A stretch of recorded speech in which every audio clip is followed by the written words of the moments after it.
Bom dia a todos. Hoje venho apresentar o meu trabalho sobre a Shigella no âmbito da Unidade Curricular de Toxicologia Alimentar. O presente trabalho visa demonstrar os problemas de saúde que as bactérias do género Shigella podem provocar, destacando assim a importância crucial da sua prevenção e tratamento eficazes. Bem, mas o que é a Shigella? As bactérias do género Shigella pertencem à família Enterobacteriaceae, caracterizando-se por serem gram-negativas, não formadoras de esporo, têm um formato de um bastonete e não possuem mobilidade. O género Shigella inclui 4 espécies: a Shigella dysenteriae, a Shigella flexneri, a Shigella boydii e a Shigella sonnei. Todas estas espécies são patogénicas para o ser humano, no entanto, o seu grau de severidade difere entre elas. É ainda importante referir que os humanos e os primatas destacam-se como os principais reservatórios e hospedeiros naturais deste micro-organismo.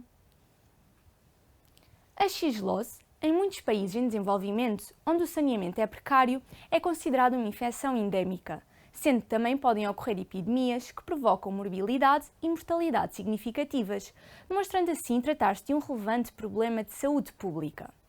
As tipos de Shigella são então usualmente encontradas no conteúdo fecal de pessoas infectadas, podendo ainda ser veiculadas por alimentos e águas contaminadas. Como é que Shigella se propaga? Esta propaga-se com bastante facilidade, são necessários apenas cerca de 10 a 200 micro-organismos para poder provocar infecção, sendo que os efeitos prejudiciais apenas são visíveis quando são ingeridas bactérias que se encontrem viáveis. É ainda relevante perceber que um indivíduo pode ficar infectado se tocar superfícies contaminadas e levar a sua mão à boca, se consumir alimentos confeccionados ou preparados por alguém infectado, se consumir água não tratada ou tratada de maneira incorreta e ainda pode ficar infectado se for exposto a conteúdo fecal. Já no que diz respeito à sua incidência, a nível mundial, são reportados cerca de 188 milhões de casos de Shigellose por ano, dos quais aproximadamente cerca de 1 milhão corresponde a óbitos. Nos países desenvolvidos, alguns autores relatam sensivelmente 1,5 milhões de casos por ano. Relativamente aos países em vias de desenvolvimento, é de notar que a maioria dos casos reportados incidem essencialmente sobre crianças com idade inferior a 5 anos, em África e a sul da Ásia. Já em Portugal, a sua incidência é considerada baixa. Agora, vamos então ver as condições que favorecem o crescimento e a sobrevivência das bactérias do género Shigella. Ambientes que possuam temperaturas entre os 10 e os 45 graus permitem o crescimento de Shigella, sendo a temperatura ótima de crescimento os 37 graus. É ainda relevante referir que este micro-organismo não é capaz de se multiplicar em temperaturas de refrigeração, no entanto, consegue sobreviver nestas condições, podendo ainda serem destruídas por pasteurização. No que diz respeito ao pH, conseguem crescer em ambientes que possuam valores que se situem entre os 5 e os 8, estando ainda preparada para subsistir, por curtos períodos, em pH inferior a 4,5. Alguns estudos realizados constataram que Shigella sobrevive em alimentos com baixa atividade da água por períodos prolongados, como é o caso da farinha. Estas bactérias são anaeróbias facultativas, ou seja, podem crescer em ambientes com ou sem oxigênio. A intoxicação alimentar associada à Shigella é frequentemente transmitida através de alimentos consumidos em cru, como é o caso dos vegetais frescos. As saladas de batata, atum, camarão e aves, bem como o leite e derivados, têm sido os alimentos mais associados às infecções provocadas por Shigella, sendo ainda a água contaminada uma das formas de provocar infecção. Alguns dos surtos de origem alimentar reportados ocorrem sobretudo quando os alimentos não são submetidos a processamentos térmicos suficientes, a preparação e manipulação com condições de higiene precárias ou então pelo facto de serem servidos crus aos consumidores. Alguns autores também relatam que esta bactéria já foi extraída de carne moída, ostras cruas, molho de feijão e peixe.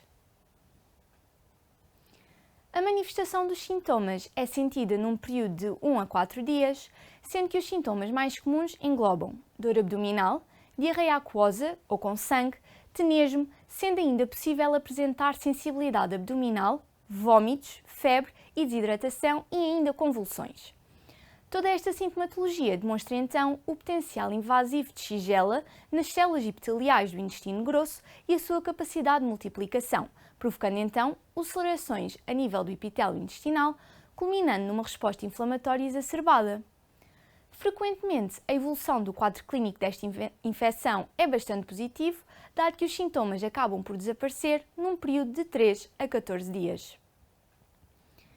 A Shigellose pode provocar complicações intestinais ou sistémicas. Quanto às complicações intestinais, pode ocorrer perfuração do cólon, obstrução intestinal, megacólon tóxico e, no que diz respeito às complicações sistémicas, pode ocorrer bacteremia e a síndrome hemolítico-urémica. Em relação aos grupos de risco, temos então as crianças, uma vez que estas não estão tão conscientes das práticas de higiene e trocam muitas das vezes brinquedos que levam à boca. Temos ainda os idosos, pois têm um sistema imunitário mais frágil e alguns não estão na plenitude da sua sanidade mental, tendo por isso menos cuidados de higiene. Temos ainda os indivíduos imunodeprimidos e ainda os viajantes, pois podem ir para países onde o saneamento é precário e para locais onde a água não é tratada. Agora, é importante realçar algumas medidas de prevenção. Uma das principais estratégias de prevenção é a higiene pessoal, particularmente lavar corretamente as mãos com água e sabão, sendo por isso muito importante a educação das crianças, manipuladores e consumidores para uma higiene o mais correta possível, para que no futuro estejam conscientes destas práticas. Deve ainda haver um descarte seguro dos dejetos humanos, deve-se garantir a disponibilidade de água potável, deve haver um manuseio e processamento seguro dos alimentos e ainda é crucial incentivar as mães a amamentar os seus filhos, pois, como referi anteriormente, o leite é um dos alimentos mais associados às intoxicações alimentares por Shigella. Quanto ao tratamento, este consiste em cuidados de suporte e antibioterapia.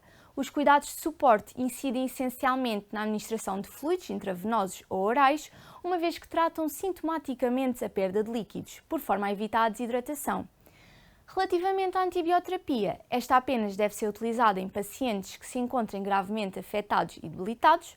Os antibióticos usualmente utilizados são a fluoroquinolona, a azitromicina e a cefalosporina. Estes ajudam na redução dos sintomas. Normalmente, a febre e a diarreia costumam desaparecer após 2 dias. Sendo importante referir que em casos de doença leve não se deve recorrer a este tipo de tratamento. Mas atenção, pacientes com diarreia com sangue devem evitar o uso de antidiarreicos, devido ao potencial destes medicamentos exacerbarem os sintomas. No que diz respeito à discussão, decidi falar acerca da importância da prevenção. A Shigellose causa doenças gastrointestinais de gravidade considerável, sendo responsável por elevadas taxas de morbilidade e mortalidade, sendo por isso de extrema importância que sejam postas em prática estratégias de intervenção eficazes.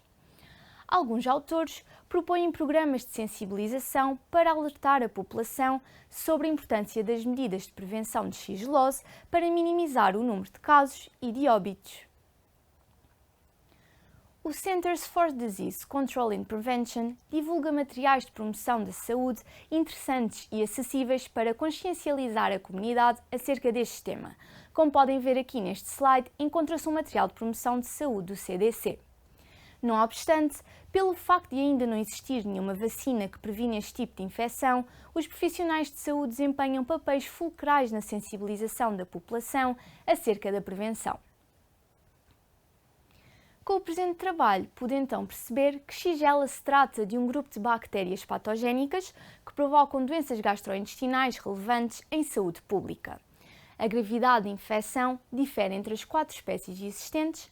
A sintomatologia pode ser leve a grave, sendo mais comum haver febre, dor abdominal, diarreia aquosa ou com sangue. A sua transmissão ocorre essencialmente através do consumo de alimentos ou água contaminada. O tratamento consiste essencialmente em antibioterapia e tratamentos de suporte, sendo de extrema relevância que se cumpram rigorosas medidas de higiene e saneamento, por forma a prevenir a intoxicação. Quanto à metodologia utilizada para realizar este trabalho, a minha pesquisa bibliográfica consistiu nas bases de dados do PubMed e do Google Académico, nos sites da ASAI, da Organização Mundial de Saúde, do Manual MSD, CDC e Biblioteca WALG. Como palavras-chave, utilizei Shigella, Shigellose, food poisoning e patogênese Shigella. Em relação aos critérios de inclusão, escolhi artigos ou livros entre o ano de 1996 e 2024 que apresentassem o texto completo e estivessem em inglês ou português. Muito obrigada!